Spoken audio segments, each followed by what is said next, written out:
sabi mo, pneumonica. Sorry kung nagsinungaling ako. Hindi ako pneumonia. Kasi, ang totoo, social care student talaga ako.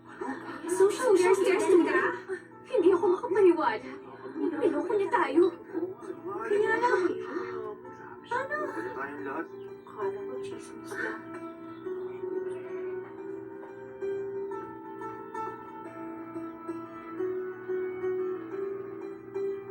Kung ganun pala, all this time nagpapanggap ka lang? Grabe. Ibang klase siya. Wala akong masabi. Social care group ka pero dikit ka ng dikit kay Ian. Ian, may alam ka ba sa sinasabi niya? Iyan, alam mo bang social care student siya? O niloko ka rin niya? Oo, niloko niya ako. Sabi ko din. Hindi ako makapaniwala.